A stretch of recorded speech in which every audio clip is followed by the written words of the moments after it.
Hello students. अभी तक हम लोगों ने इस चैप्टर में मॉलिक्यूलर इनहेरिटेंस में बहुत सारी बातें डिस्कस की है, जैसे डीएनए हुआ, रेप्लिकेशन हुआ, फिर आरएनए हुआ, उसके टाइप्स हुए, ट्रांसक्रिप्शन हुए। इसके बाद जो है लास्ट वीडियो में हम लोगों ने जेनेटिक कोड जो है डिस्कस किया था। जेनेटिक कोड का बहुत ही बड़ा इम्पोर्टेंस है, क्योंकि इसी के वजह से या इसी के अकॉर्डिंगली जो भी प्रोटीन का सिंथेसिस होना है वो होता है। अगर इस कोड में थोड़ी सी भी परिवर्तन आ जाए, थोड़ा सा भी इधर उधर हो जाए, तो वैसी स्थिति में अमीनो एसिड का सीक्वेंस बदल जाता है या अमीनो एसिड जो है वो सब्स्टिट्यूट हो जाता है दूसरे अमीनो एसिड से। ऐसी स्थिति में प्रोटीन का स्ट्रक्चर ही बदल जाएगा और प्रोटीन जो है उसका फंक्शन भी बदल जाएगा। तो अभी हम लोग थोड़ा सा एक छोटा सा टॉपिक है, इसको डिस्कस कर लेंगे। जेनेटिक कोड एंड म्यूटेशन, अनुवांशिक कोड एवं उत्परिवर्तन।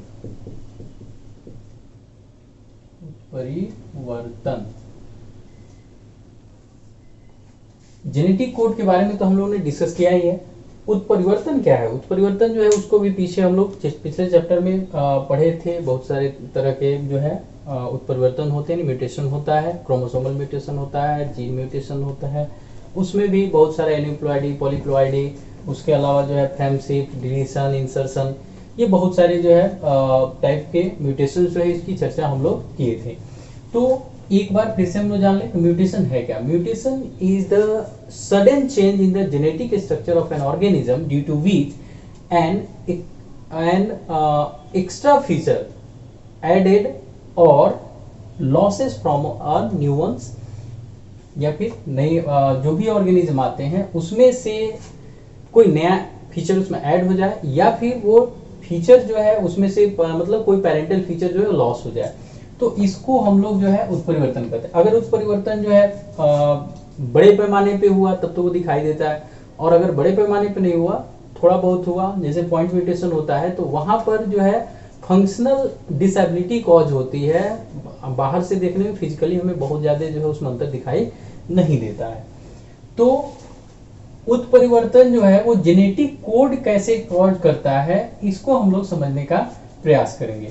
इसका जो है सबसे एक इम्पॉर्टेंट डिस्कशन या इम्पॉर्टेंट पॉइंट जो याद रखने के लिए है कि जेनेटिक कोड जो होते हैं ये हमेशा सीक्वेंसली लिखे जाते हैं, यानी एक साथ जो है कंटिन्यूअस होते हैं। जैसे यू यू ए हो गया, यू यू सी हो गया, या फिर अनदर और भी बहुत सारा जो है हम लोग लिख सकते हैं। सी यू सी हो गया, सी यू जी हो गया, ऐसे करके अगर हमने जो है लिखा, ये मान लेते हैं कि किसी mRNA पे हैं। अब इसमें से हम देखें तो ये 4 एमिनो एसिड के लिए कोड्स इस पर मौजूद हैं, चूंकि ये कंटिन्यूअसली पढ़े जाएंगे। अब इसमें अगर कोई एक इंसर्ट हो जाए या कोई एक डिलीट हो जाए, जैसे हम लोग मान लेते हैं कि हमारा जो है यही ये वाला नाइट्रोजनस बेस जो है ये डिलीट हो गया, किसी कारणवश गायब हो गया। एमआरएनए बनते समय जो है कोई मैकेनिकल फॉल्ट आया और उसके वजह से इसकी कॉपिंग नहीं हो पाई। तो वैसी स्थिति में क्या होगा कि यू यू यू फिर यू यू और ये सी यहाँ आ जाएगा, ये बीच से गायब हो जाएगा, ये सी आ जाएगा, फिर यू सी सी और फिर यू जी।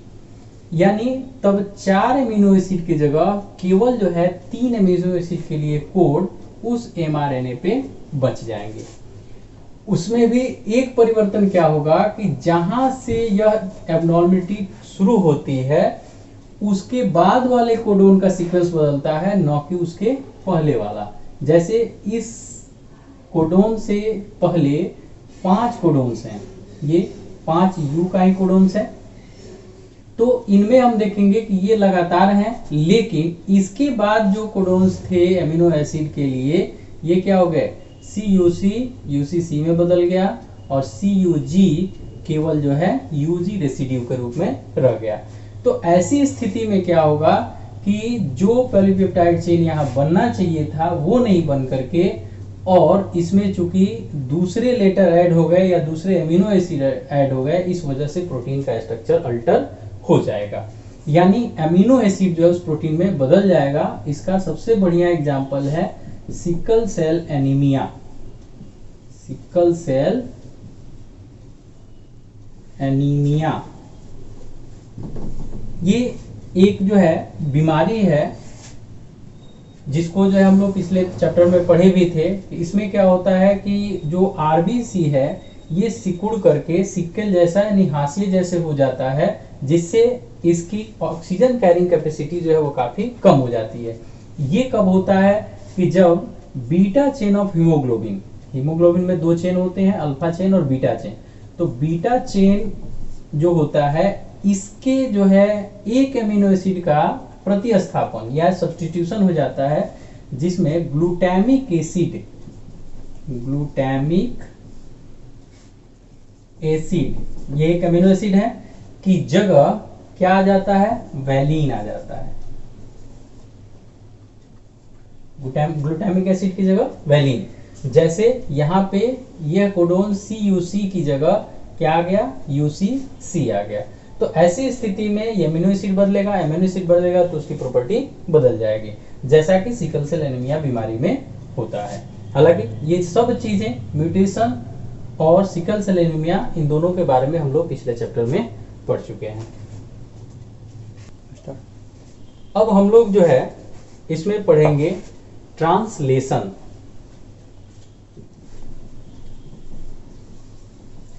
ट्रांसलेशन इसको जो है हिंदी में स्थानांतरण,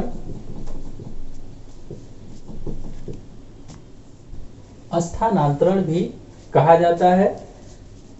एक्चुअली में इसमें होता क्या है कि जो भी अनुवांशिक सूचनाएं, जेनेटिक इंफॉर्मेशन जेनेटिक कोड के रूप में जो डीएनए में होती हैं, उन्हीं को राइबोसोम पर ला करके और उसको प्रोटीन में बदलने का काम किया जाता है, जिससे कि वो स्ट्रक्चरल, मतलब या तो स्ट्रक्चरल प्रोटीन बने या functional protein. Structural protein that take part in the constitution of organelles or cell, or functional protein that means that are the hormones, enzymes और एक्सेट्रा, मतलब जो कहीं ना कहीं काम करते हैं। तो हम लोग जो है आज यह समझेंगे कि ट्रांसलेशन जो है वो होता कैसे है। तो इसका एक सिंपल सा वे है, डीएनए फिर आरएनए, यहाँ जो है स्पेशली एमआरएनए, और फिर इससे जो है प्रोटीन, यानी अनुवांशिक सूचनाएं जो होती है वो डीएनए पे रहती है in the form of genetic codes, वहां से ट्रांसक्रिप्शन, ट्रांसक्रिप्शन यानी हिंदी में अनुलेखन होता है, तब क्या बनता है, एमआरएनए। यानी ये सूचनाएं ट्रांसक्रिप्शन के थ्रू किसमें आ गई, एमआरएनए में, और एमआरएनए से वो सूचनाएं ट्रांसलेशन, ट्रांसलेशन यानी जिसको हम लोग स्थानांतरण या इसको जो है रूपांतरण भी कहते हैं, रूपांतरण। ठीक है, तो ट्रांसलेशन जब होगा तो ये प्रोटीन, या इसको हम लोग कहते हैं पॉलीपेप्टाइड चेन, पॉलीपेप्टाइड चेन, क्योंकि पॉलीपेप्टाइड चेन ही आगे चल करके जब उसका मॉडिफिकेशन होता है तो प्रोटीन का निर्माण करते हैं। तो यहां हमने क्या देखा कि जो भी जेनेटिक इंफॉर्मेशन है एक यूनिडायरेक्शनल वे में आकर के और पॉलीपेप्टाइड चेन का सिंथेसिस करती है। इस unidirectional flow of genetic information is known as central dogma, central dogma. ठीक है, ये एक टर्म होता है और बार बार पूछा भी जाता है व्हाट इज सेंट्रल डोग्मा या what do you mean by central dogma. तो यहां जो है हम लोग ऐसे कहेंगे कि the unidirectional flow of genetic information from DNA to RNA and then to protein, this unidirectional flow is known as central dogma. ठीक है, तो अब हम जो है हमने अभी तक क्या जान लिया है कि डीएनए से एमआरएनए यानी आरएनए कैसे बनता है, ट्रांसक्रिप्शन कैसे होता है। अब हमें जानना है कि यह एमआरएनए प्रोटीन का सिंथेसिस कैसे करता है। तो इस प्रोसेस में सबसे पहले हम ये डिस्कस करेंगे कि इसमें कौन कौन से मशीनरी यानी किन किन चीजों की आवश्यकता होती है ट्रांसलेशन के लिए, स्थानांतरण या रूपांतरण, जैसे अभी मैंने बताया रूपांतरण, इसके लिए कौन कौन सी मशीनरी यानी किन किन चीजों की आवश्यकता होती है। तो सबसे पहला इसमें कि हम लोग जो है शुरू से ही बहुत पहले से पढ़ते आ रहे हैं कि प्रोटीन का निर्माण कहाँ होता है, राइबोसोम पर। तो ribosome is the essential thing, it is a site where protein synthesis take place, यानी कोशिका में यही वह स्थान होता है जहां पे प्रोटीन सिंथेसिस होती है। उसके बाद अगर जो है राइबोसोम है तो राइबोसोम भी कैसे बनाएंगे, उनके पास कोई जो है तरीका ही नहीं है या फिर कोई डायरेक्शन नहीं है कि कौन सा प्रोटीन बनाना है, उसके लिए अमीनो एसिड का सीक्वेंस क्या होगा। तो वहां पे क्या चाहिए जो यह बताए कि कौन सा प्रोटीन बनाना है और उसके लिए अमीनो एसिड का सीक्वेंस क्या होगा। तो उसके लिए चाहिए आपको mRNA। हालांकि केवल mRNA ही यहाँ जो है जरूरी नहीं थी, सॉरी सफिशिएंट नहीं है, पर्याप्त नहीं है। अब मान लीजिए कि डायरेक्शन भी आ गया कि हाँ फलाना फलाना जो है, जैसे मान लीजिए कि टीचर ने आपसे कहा कि आप लिखिए रीड, READ, ठीक है। तो रीड लिखना है, इसके लिए आपको क्या चाहिए, 4 लेटर चाहिए।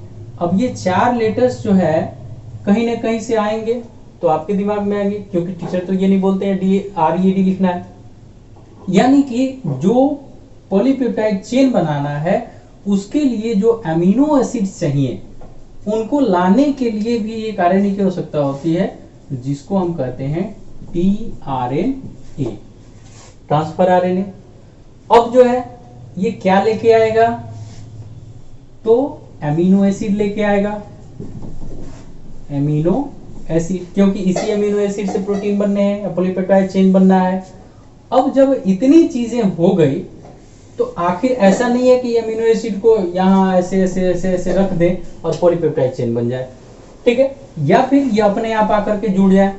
इसके लिए जरूरी क्या होता है कि कोई ना कोई कैटलिस्ट यानी कोई ना कोई एंजाइम चाहिए जो इस पूरे रिएक्शन को या पूरे प्रोसेस को जो है कैटलाइज करता हो, या जहां उसकी जरूरत है वहां कैटलाइज करता हो। तो इसके लिए जो है अमीनो एसाइल सिंथेटेज एंजाइम है, अमीनो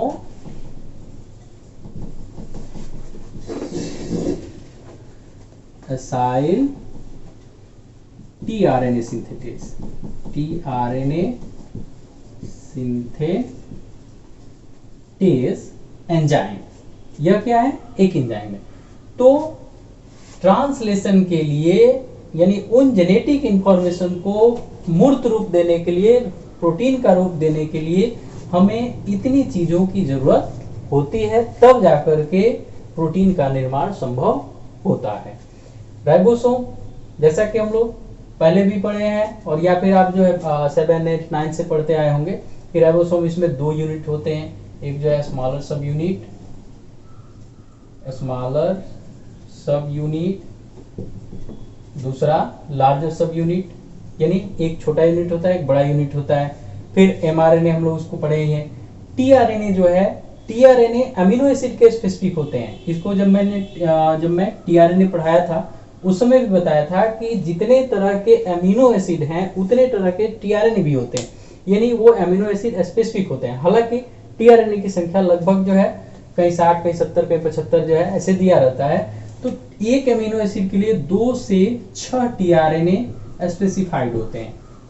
यानी अगर जो है मान लीजिए कि फेनाइलेलानिन यानी PHE अमीनो एसिड है, तो इसको कैरी करने के लिए 2 से लेके 6 तरह के टीआरएनए असाइन हो सकते हैं। लेकिन वो टीआरएनए जो PHE यानी फेनाइलेलानिन को जो है कैरी करते हैं, ऐसा नहीं कि वो आर्जिनिन को भी आर्जिनिन को भी जो है कैरी कर दें, ऐसा नहीं होगा। लेकिन इसके लिए 2 से 6 हो सकते हैं, यानी 1 से अधिक टीआरएनए एक अमीनो एसिड के लिए हो सकते हैं। उसके बाद अमीनो एसिड्स, अमीनो एसिड हम लोग जानते हैं कि मोस्टली जो 20 प्रकार के अमीनो एसिड हैं यही प्रोटीन कॉन्स्टिट्यूशन में जो है भाग लेते हैं, और उन्हीं से लगभग जो है हजारों तरह के प्रोटीन जो है हमारे शरीर में बनाए जाते हैं। उसके बाद अमीनो असाइल टीआरएनए सिंथेटेज, कहीं कहीं पे आपको अमीनो असाइल सिंथेटेज भी मिलेगा। तो ये जो है ये क्या करता है कि इस प्रोसेस को यानी पॉलीपेप्टाइड के सिंथेसिस के लिए जहां भी आवश्यक होता है वहां पर उसको, जैसे एक्टिवेशन हो गया या फिर उसकी चार्जिंग हो गई टीआरएनए की, इस तरह की चीजें जो है इसको ये कैटालाइज करने का काम करता है। अब जो है हम लोग इसमें डिस्कस करेंगे मैकेनिज्म, यानी मशीनरी तो हमें मिल गई, कंपोनेंट्स मिल गए कि क्या क्या कंपोनेंट्स चाहिए। अब ये कंपोनेंट्स, कौन से कंपोनेंट्स कैसे काम करते हैं, किस तरह से यह प्रक्रिया संपन्न होती है।